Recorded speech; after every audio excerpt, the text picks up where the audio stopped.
I'm joined today by the Sky Sports pundit and commentator and former Lakeside champion of the world, Mark Webster. Mark, how are you? Yeah, very good, very good. Thank you. Long time since I spoke to you, really. So good to have a catch up. Now, you just got back from a weekend in Poland for the first Poland Darts Masters, the first ever World Series event held in Poland. And from what I saw, it looks like it has been quite a big success. It was mentioned the PDC will be going back there in 2024. As someone who was just there for the event, what was it like? Yeah, it was really good. Obviously, the ticket shifted in just over 3 hours, 5,000 in the crowd. And I was probably windowed to have another session there in one of the afternoons. Obviously, you don't want to get ahead of yourself. But no, it was fantastic. It was good to have a different leg on the World Series, and already it's booked for next year. And it could be a long-standing thing now because it was so successful. And it was an impressive weekend from Michael van Gerwen, who we could see he's not feeling at 100% after surgery. But wow, some of the numbers he was throwing, you couldn't tell that. 113 average in the final to win the title. We're running out of words for Michael now, but that performance under the circumstances was good, wasn't it? It was incredible. I mean, I'd never write him off because I've made that mistake before. But I didn't think he'd produce them sort of standards. I thought he could maybe win the title. But it was like the days of old, especially with so much discomfort. So maybe it just, I don't know, maybe just channeled his focus, but he just got on with it, did a professional job, and great timing as well. With a week before the match play, he's been able to sit out Leicester as well, which is handy. And then I think he's got a couple of days till he plays in the match play. So all bodes well for Van Gerwen at the minute. Now, plenty to catch up with you on. We had you on pretty much this time last year, right before the World Matchplay, and we'll get on to that event in a bit later. But before, let's tie up some loose ends from the past 12 months. First of all, the checkout of the year for 2022. When we had you on, you were pretty confident your 170 in the exhibition would win our listeners' vote. Did you see who ended up winning? I don't recall. No, I don't think it was me, though, was it? It was, of course, Metsulovic's 161 at Ali Pali when MVG turned down the ball. Yeah, I have get that. Yeah, that was impressive, to be fair. So I'll happily take second to that. But no, that was incredible to be.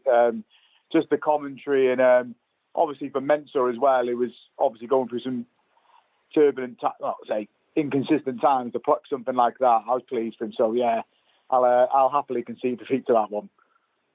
Well, we were going to say as well, your 170 was a contender. I don't know if you saw my 80 checkout. I had treble 10 surround ball. That was up there as well. But the 161 was the right choice. Or are you going to defend your 170 or maybe try and better it this year in an exhibition? 170 in an exhibition and a 161 on match point down to Van Gerwen is a worthy winner. And it was an incredible shot. I mean, I wasn't in the venue. It was my night off that night. I was watching in a pub with Rod Studd. So we were like, we couldn't really hear the commentary because it was just blanked out. But it was, it was a great shot. And it was just, I sometimes watch it back now just for the commentary really and the excitement in the crowd. It was quality. Now, you're well established now in the Sky team as a commentator and as a pundit, but we've also seen you take on ever-expanding roles, including interviewing the players pre- and post-match, making the draw for the U.S. Darts Masters at Madison Square Garden in New York, coaching, refereeing darts challenges with the West Ham women's football team. Pretty much like a spider, your web is going all over the sport. Is there anything you can't do in this game? I still think I've got a lot to learn when it comes to all the interviews and stuff. I still think I can sharpen up on that. But it's just something I've been asked to do. And I'll do it when I can. Obviously, the more strings on your bow sort of thing and the more sort of versatile it can be. I enjoyed doing it. The West Ham one you mentioned, the ladies team, they were really good fun. And it was just on the back of I think that there'd been a World Cup qualifier or something like that, or a match between the two nations. So there was French players in the West Ham team and English players. It was good fun, but it's just good. And as well, obviously, I interviewed at the UK Open and obviously the finals, and that was obviously you don't expect that you're going to interview Andrew Gilding, but it was what it was. And it was nice to sort of witness someone get their moment that they've been patient for. Yeah, we'll come back to Andrew Gilding as well. But one thing which Johnny Clayton says that you can't do, we had him on the show in April and he said that whenever you two go out for a coffee, you order the drinks, then sneak off to find a table, leaving him to pay. Can you address these rumours for us? Yeah, that's a load of crap. I don't know if you can cut that out of the nose, but no, we've got a pretty good understanding when it comes to the old Costas and stuff. We generally me, him, and his friend Kendall, and we take it in turns, and we look on gobsmacked when Johnny puts 8 sugars in his coffee, and we're like, what's going on? But no, that's me. I do put my hand in for my pocket for a coffee, and I'll get an apology from him when I see him at Blackpool this weekend. Now, we should mention the World Cup, the first year with the new format, 40 teams, a group stage, pairs, not just in the first round, but every single match of the tournament. And both Alex and I think most of the audience loved watching the new format. How do you feel, though, the event went with the new changes? Obviously, great final with Wales winning it. But other than that, how did you find the change? Yeah, I thought it was brilliant. It was good to see some new nations. Obviously, some of the new nations just struggling to get to grips with it, but that will come with time. I like the fact that the top 16 draw was only seeded 4, so it lent to games like Germany versus Poland. Obviously, we had the Netherlands versus Belgium. I like the fact that these teams aren't just getting a cushy path to the semi-quarters of. So I think that element was good. I thought it was a brilliant event. We've been asking for it for a while and it didn't let us down. Obviously pleased that Wales won it as well. And I think it's there to stay now, possibly maybe an additional session. There's a lot of games to get through on the Friday. But no, I enjoyed it. I liked that doubles element. And it was, I thought it was brilliant. You're obviously concerned with just all doubles, whether it'll work or not, but I think it worked really well. Yeah, it's a great event, early front runner for Tournament of the Year as well. And we also saw in that event as well, Abby Davies, your fellow Welsh broadcaster, involved with the Sky team, and she did what no one has been able to do before, and that's stop Dimitri van der Berg from stealing the microphone. Were you impressed by that? Yeah. Well, I think I've said to her in the past, don't let him have it, because we start running over if you let him have the mic. But no, she's experienced in doing that. Yes, not in darts, but she does a lot of football reporting, and reporting is what she's really good at, what she wants to do, and it's good to have her with us, and she's back with us in Blackpool as well, so it's great. And obviously she's Dan Dawson's girlfriend as well, so they sort of bounce off each other. They'll help each other out, and great to have her. I've known Abby for a while, and it was long overdue that she came to work with us. Now, speaking of your Sky colleagues, we saw you last December. You and Stuart Pike were in different accommodations for the World Championship, so we didn't get to see you guys bring back the Muswell Hillbillies on Twitter. Do you think you two, though, will be reunited at the Palace this winter? No, we've got our separate ways now. He likes doing what he does at Christmas, and I like doing what I do. So we meet up and go for food and that, and we got a night off and stuff. But we had to get out of our accommodation this year because there was issues with the heating and hot water. So I went to a hotel and I quite enjoyed it, and he went somewhere else and quite enjoyed it. So thankfully, I'm rid of him. So just seeing him work, and we pop on the night out. But none of this. I'm saying that we're sharing in Blackpool this week with me, him, and Wayne Marble, but he behaves when Wayne's there.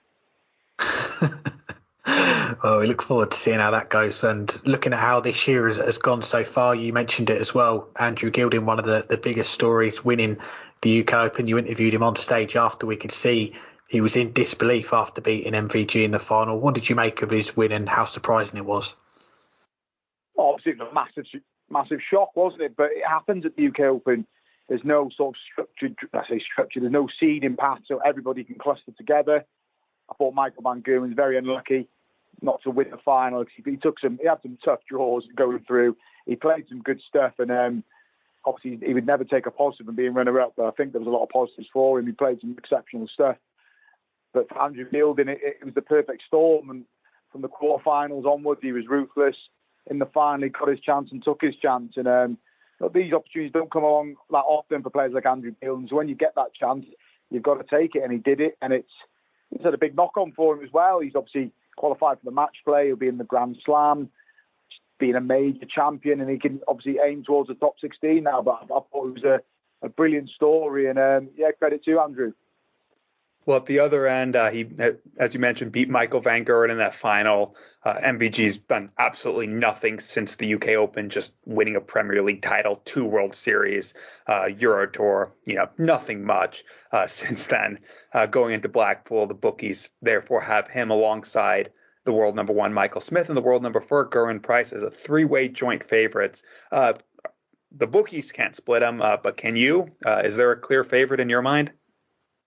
Yeah, for me, at the minute, from what I've seen from Michael van Gerwen, you don't do things like that. If he'd have got through Poland with a bit of luck and a few mid-90 averages and rode his luck, a bit like in the US Darts Masters where he just wasn't pushed, but he was just dominated. So for me, I'd make him favourite over them two. Obviously, more than capable of winning the title. Price has been unreal this year. Michael Smith, I thought, has dealt with being world champion and world number 1, and everything comes with it really well. So rightly, them three are above the rest of the pack. But for me, Van Gerwen is an outstanding favourite. But we know it doesn't always go like that. And last year, I thought he played the tournament perfectly in a way. He just gradually got better every game.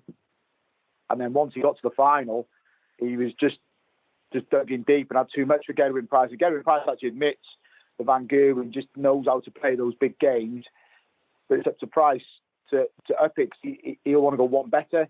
Michael Smith will want to add it, so it'll be fascinating. Then you've got all the rest of the players who will be thinking, look, if we can just click together for a week, we can lift that title. So I think it's a great draw. I think the tournament always never lets you down because it's form players, 32 form players. So I'm looking forward to it. Yeah, we can't wait. And not just the World Matchplay, we've also got the Women's World Matchplay again back for a second year. Bo Greaves, the favourite for the title. It's a strong field. You've got Lisa Ashton, Fallon Sherrick, Mikuru Suzuki. We've called them the Big Four in the past. A strong field. Rhiannon O'Sullivan flying the flag for Wales as well. How do you see that event playing out? Yeah, I don't really. I think it'll either be Bo or Fallon that wins it. If I'm honest, obviously Mikuru's got better, which is good. So she's obviously in that bracket you mentioned. Lisa Ashton playing Fallon in the first round will be a good tie. But yeah, I can't look beyond Bo or Fallon winning. I mean, for Bo, it would. I'm not saying no one deserves to win it, but it'd be a massive sort of end to a 12 months where she just absolutely dominated the women's series, and she wins that. She goes into Worlds and the Grand Slam as well. She's going to the Grand Slam and the Worlds anyway. It'd be nice to go there with that title, and credit to her. She's been magnificent. Now, no World Matchplay week would be complete without a Mark Webster nightclub appearance. We saw you as a guest at Trilogy in Blackpool. Alex wanted me to mention that he went there 4 years ago now for when it was home HQ on a Monday night after going to the darts as a fan. I can't, living in the U.S. where drinks are absurdly expensive, I can't believe £1.50 would be 10 times that in the U.S. But what was it like last year, and how pleased are you to make the lineup again this year? Yeah, it was good. It was. I mean, the only thing was I went on the night of the final and I had to go home, so I couldn't really. There was no alcohol beverages going down my neck, so I'm doing it the Tuesday this year, so I might not that I'm going to get silly, but I'd probably have a couple. It was good. It was a good laugh, and I enjoyed it. It was the guy who was very welcoming when we went round there. Obviously, he had a result as well because Emma Payton, who hosted that, she came along, so she got loads of attention as well. So that he had a bit of luck. The guy who runs the place, but no, it was good. I enjoyed it. It was a nice way to sort of end the match play, but obviously I couldn't really let my hair down too much because I had to go home. I drove home after it, but yeah, it should be fun. It was like I said, it's a decent club. It was a pretty big place, and we'll see what happens. Good times. Well, hopefully you can have a few shandies this time. And aside from the nightclub appearances, you're still popular on the exhibition circuit as well. The media commitments that we've spoke about as well, they're keeping you busy. So do you have much time to practice these days? Do you think we could see you playing any Opens, any leagues, or even Q School in the future? No, not at the minute. I mean, I don't play my local league. I haven't played my local league for 12 months now. If I'm being honest, I've probably practiced about 10 times this year. I don't currently have a dartboard in the house I live in, so that's not ideal. So, I probably need to do that, really. I'm trying to find a spot. I've just recently moved house. It's just had to take a bit of a back burner. And when on the odd time I play a bit patchy, so you just don't really get a bug. But yeah, I'd like to go and play a little bit more, just practicing. I'd like to at some point try and play in the Modus League again this year, but it's finding time and see if I can find some time. But obviously I want to be competitive as well, so just weighing it up at the minute. Obviously the priority is just you do your job. My job at the minute is a commentator and a pundit, so I do have the odd game of darts, odd exhibition, but no sort of plans to do anything more with it at the minute. But we'll see. I'm still relatively young in darting sport, so I've still got time. Just two more questions. We can't let you go without a prediction. So one name for each. Who will be lifting the Phil Taylor Trophy a week from Sunday, and who will win the Women's World Matchplay? And if you want to throw out a dark horse as well to hedge your bets, please do. Yeah, Michael Van Gerwen, I think, will win the men's. I think Bo will win the ladies. I expect James Wade to do okay. I think Wade get to semi-finals. I know he's got Dobie, then potentially Michael Smith, and then there's Aspel and Noppert. But I've just seen something a little bit more in James the last sort of fortnight, so I wouldn't be gobsmacked if he had a little run there. And he's obviously won it before, and he's had some good memories there. Even he's been a final a few times, and it was where it all started. His first big win was at the Matchplay, so it's fond memories. So yeah, I expect James to have a good run in a tough section of the draw, but one I think he can come through. Well, we'll see how those picks go. And lastly, before we let you go, beyond Blackpool, lots more darts to come this year. We're getting towards the busy end of the season. So what are you most looking forward to for the rest of 2023? Yeah, obviously, the majors. I really like the Grand Slam, the Grand Prix, obviously, the double start element. But I like the Grand Slam, the group phase, and just the different mix of players. And then before you know that, we're just rolling into Ali Pali then, aren't we? So everything just sort of culminates quickly. But yeah, it's the busy end of the year, and it's nice sitting back. You're seeing players in different pressures trying to qualify, some trying to keep their tour cards, some trying to get themselves on for the World, to their TV debuts. I think we're going to. I think he's going to play some TV darts. I think if I've read the criteria properly, so be excited to see him. So I think it's going to be a good end to the year, and it always is, isn't it? Culminates in Ali Pali, and we'll be there before you know it. Yes, it will. Just a few more months to go for that. Well, Mark, thank you so much. I hope you have a great time in Blackpool. I'm sure we'll have you on the show again soon. Yeah, no worries. Cheers. Thanks, guys.